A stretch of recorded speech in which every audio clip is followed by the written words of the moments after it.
As pessoas sempre buscaram formas de homenagear quem é especial, de se sentirem mais próximas, de demonstrarem esse amor. Vamos juntos fazer o bem. Participe da Praça das Famílias e ajude a construir a Catedral Cristo Rei. A sua família para sempre na Catedral de todos nós. Ligue ou acesse o nosso site. Padroeira de um povo a lutar, a gente mineira te quer exaltar, não só lá na serra. Amado irmão, amada irmã, saúde e paz, vivendo a alegria que toca o coração e o fecunda por estarmos juntos aqui em comunhão. Como é importante cultivar a comunhão. De modo geral, lamentavelmente, muitas vezes, no dia a dia de nossas vidas, alimentamos as distâncias, os preconceitos, os juízos que nos fazem ficar distantes de irmãos e irmãs, ou não oferecer a oportunidade ao outro de participar, de colaborar. Isso acontece muito comumente nos nossos ambientes de trabalho, inclusive nas nossas comunidades de fé, também na nossa família.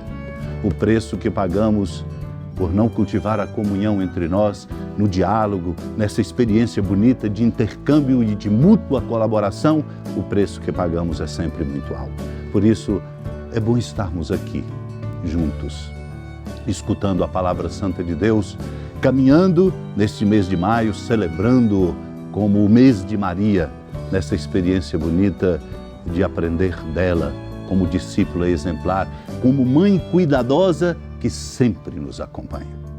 Vamos escutar agora a Palavra Santa de Deus, que a interpelação que dela vem nos ajude a alargar o coração e a compreendermos que é bom ser bom e a vivermos sempre desta convicção em todas as circunstâncias. É bom ser bom.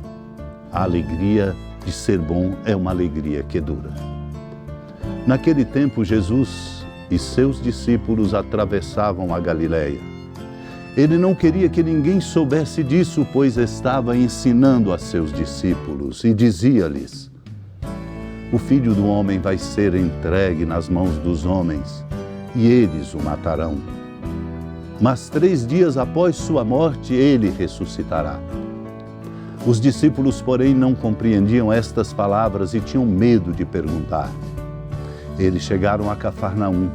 Estando em casa, Jesus perguntou-lhes: o que discutíeis pelo caminho? Eles, porém, ficaram calados, pois pelo caminho tinham discutido quem era o maior.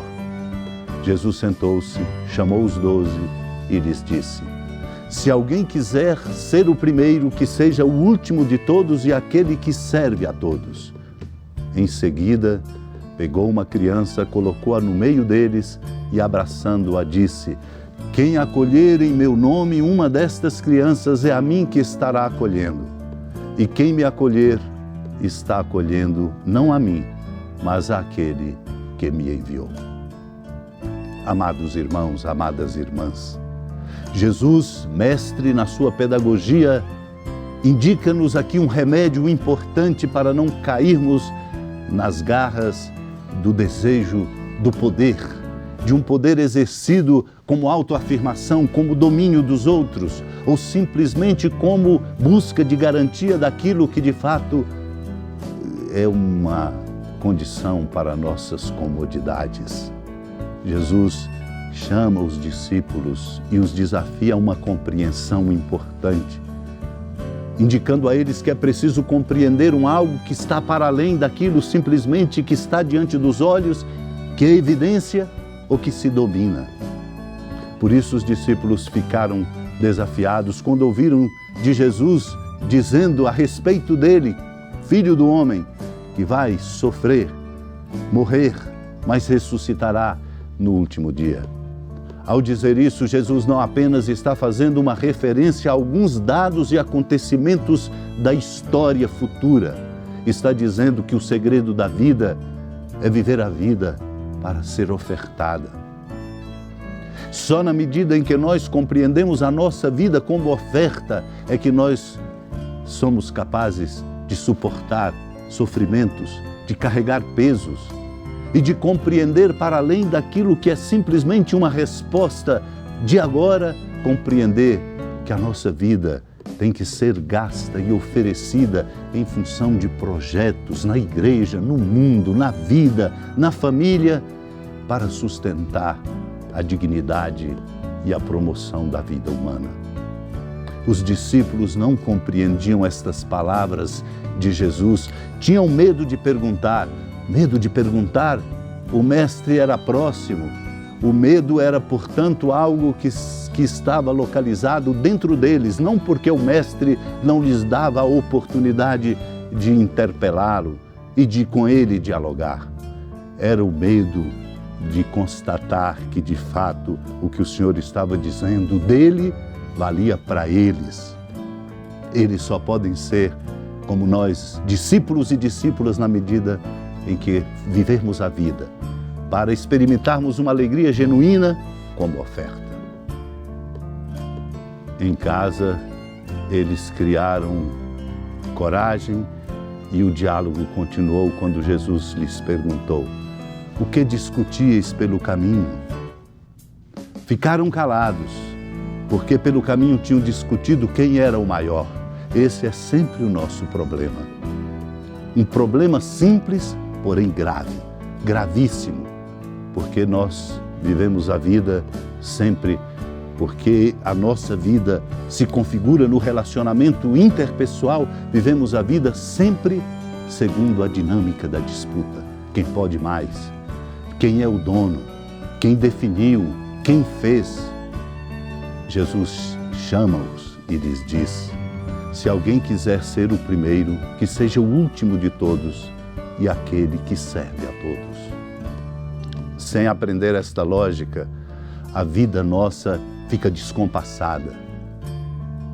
Atropelamos muitas coisas, tropeçamos noutras tantas. São Gregório de Nissa, fazendo uma homilia sobre o livro do Eclesiastes, nos traz uma palavra muito bonita para nos dizer: quando assim nos acontece, é porque não acolhemos a Deus. Assim não nos acontecerá se acolhermos a Deus em nós, fazendo-nos filhos de Deus, filhos da virtude, filhos do Altíssimo. Mas também nos damos à luz como abortivos, diz ele, e nos tornamos imperfeitos e imaturos quando não se forma em nós, segundo diz o apóstolo Paulo, a forma de Cristo. A forma de Cristo é o serviço.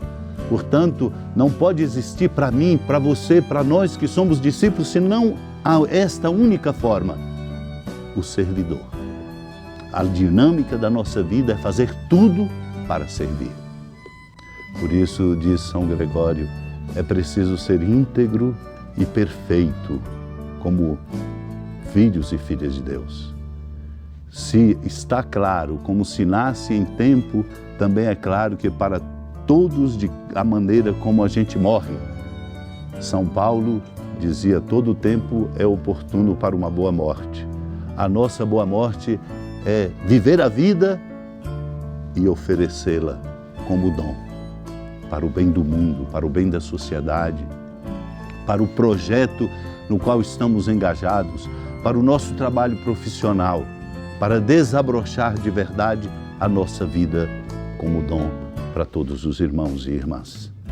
Amados e amadas de Deus, supliquemos a graça de meditar sobre isso e, sobretudo, de termos a coragem de compreender a nossa vida como serviço e fazer da nossa vida uma oferta para o bem de todos. Senhora da piedade, Mãe Virgem do Cristo Deus.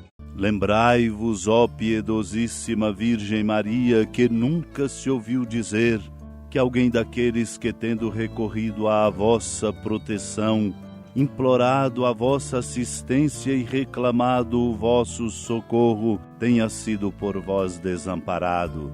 Animado com igual confiança, a vós recorro, ó Virgem das Virgens, e gemendo sob o peso dos meus pecados, me prostro a vossos pés. Não desprezeis as minhas súplicas, ó Mãe do Verbo encarnado, mas dignai-vos de as ouvir propícia e de me alcançar o que vos peço. Amém. Feliz padroeira de um povo a lutar, a gente mineira te quer exaltar, não só lá na serra, tu és esplendor de toda esta terra, também és fulgor. Amado irmão, amada irmã, com a alegria da ermida da padroeira do estado de Minas Gerais, a Senhora da Piedade, que da sua casa de clemência e bondade nos acompanhe e nos abençoa do alto da serra, a magnífica arquitetura divina, a bênção de Deus, amor misericordioso. Pai, Filho e Espírito Santo, desça sobre sua família, sustente sua vida, fecunde o caminho missionário de nossa igreja, ajude a nossa sociedade a ser solidária e justa e nos encha de sabedoria, permanecendo conosco para sempre. Amém. Feliz padroeira